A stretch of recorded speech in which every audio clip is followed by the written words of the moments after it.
So in my last video where I went over the patch notes, I mentioned that there was a new title that came out. This title is Tower of Trials Conqueror. It gives you an additional 4% HP when eating HP food. I don't really use a ton of HP food, but I wanted to do this trial because I think it's actually pretty interesting. So the missions here, one thing that I hate is that they're kind of vague. So I'm going to go over exactly how to get everything. So the view from the top means that in order to clear this, you need to beat the Tower of Trials 3 times in total. So you're not going to be able to get this right away, but this is a good time to start. So you need to clear from top to bottom 3 times. I don't need to give everything I've got. Clear the final floor with 3 starting grade SR heroes in the team. So what that means is that you can have 1 starting grade SSR. The SR characters only need to be the base grade of SR. So you could have upgraded them to ultra rare, but they still are going to count towards that as long as they were originally SR characters. I'm going to go over the ones that I'm currently using to give you an idea of how to clear that.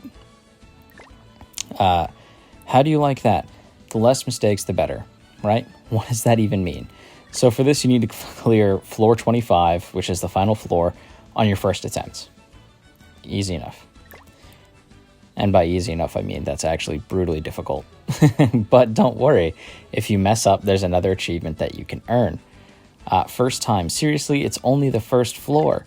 You have to die 2 times on the first floor. The easiest way to do this would be to surrender 2 times, or if you're low level and you really can't clear the tower, or you struggle clearing the tower, might as well pick that up now before your team gets too powerful to do it easily. I've never been so furious. Now, this is the one that I was just talking about. When you get to the Tower of Trials final level 25, I didn't know I'd struggle near the end, so you have to lose that 20 times.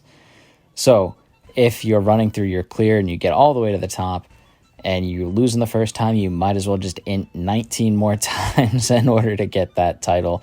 I've never been so furious. Or that quest. The sub can't make it. So you do a 1-party challenge. So what this means is that you can use 4 characters.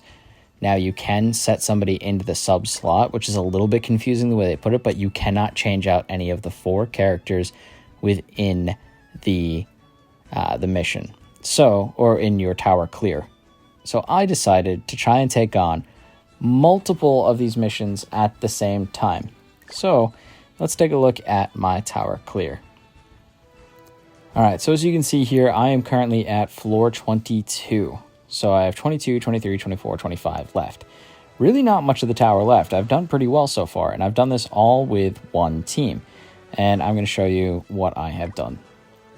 So my team right now is the 1, and then I have green Gil Thunder, I have red Elizabeth, and I have blue Jericho. So I'm going to break down why I'm using this team. So the 1 is a little bit obvious, right? His damage is absolutely freaking enormous, and his ult is hugely important for clearing 2 people off of the map. I run red Elizabeth for 2 reasons. First is that she carries a really cool passive. So allies heal for 10% of their max HP at the start of the next turn when taking damage. So if they get hit, and there's a lot of AoE in this tower, so they will get hit, they automatically heal up for 10% without you having to use an ability or anything like that.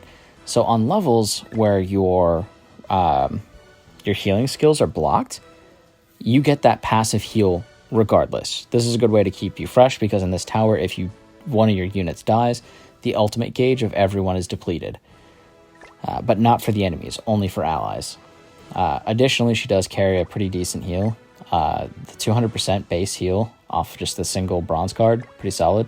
Silver card also helps build up that ulti gauge, and the gold card is a bigger heal and ulti gauge fill up. So pretty useful hero to have around, especially because you're going to want to rush your ulti gauge just so that nobody dies.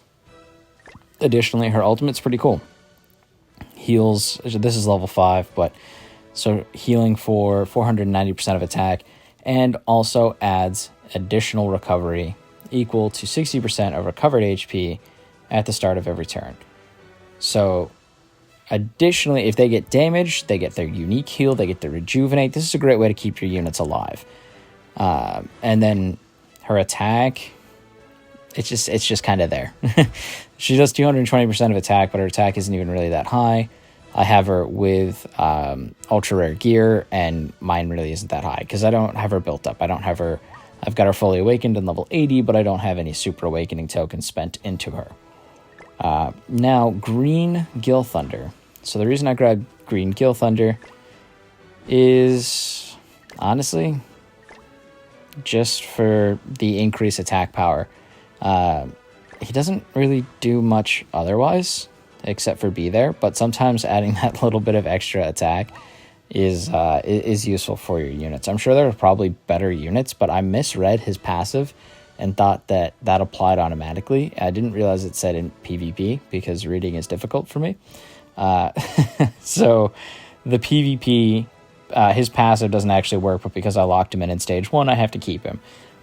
You can give or take Gil Thunder, but I like his attack buff, and I'll explain why in just a second. Last but not least, I have Blue Jericho. She's actually my highest rated SR. She hits pretty hard with her Godspeed Bone Cutter with the crit chance increase. She actually hits pretty well. So she's a decent secondary DPS. She also has this 10% of max HP heal, so you can spam this with bronze cards. So you use this plus Elizabeth's heal, and then you're ending up with 20% of max HP heal. Pretty simply. So again, pretty good sustain as kind of like a off damage, off healer, kind of a little bit of a hybrid. But what I really take her for is this increase speed attribute allies attack related stats by 10%. So by increasing the attack related stats by 10%, that's going to funnel directly into the 1. The whole purpose of this composition is to keep the 1 alive so that he can do big bonk. That's it. Pretty straightforward, pretty simple. So the way that I put all of this together is when I fight a level, I use the event food for the reduced damage. So I'm taking 40% decreased damage. That's excluding deathmatch and PvP. Now, it does work in the Tower of Trials, which is nice. So you're not taking as much damage. So you're reducing the amount of damage you take. You're healing each turn for 10% of your max HP. And additionally, you don't have to worry about you having low attack stats because you can use Gil Thunder to power up the attack stats, and Jericho's passive powers up the 1's attack stats. So all of this to be said, this is the team that I run. But if you're not going to run the 1, there are other teams you can run as well. I would recommend doing like Lost Vein would be a really good one. And then instead of Blue Jericho, you would just run Red Jericho, who's pretty similar, except for that she buffs the attack of red units instead of blue units. So just her counterpart there for the red counterpart versus the blue counterpart. All things being said, this has been a pretty successful run for me. I've played this is either, I think this is my second day of Tower of Trials. I've gotten stuck a couple of times, and I fully expect to lose on Tower 25, or Tower level 25, so I'm going to get the lose 20 times done and out of the way. So what I hope to do with this is clear the whole thing with one team. So the sub can't make it. I will have completed the one where you need to clear with an SR or 3 SR base heroes, as well as losing 20 times. Now, I was dumb and I should have lost twice on the first floor, but I wasn't really thinking when I ran it through. But I still have to complete this 2 more times, but I wanted to get what I saw as the hardest challenges out of the way first on what is actually a relatively simple tower. As you can see, my account combat class really isn't that high.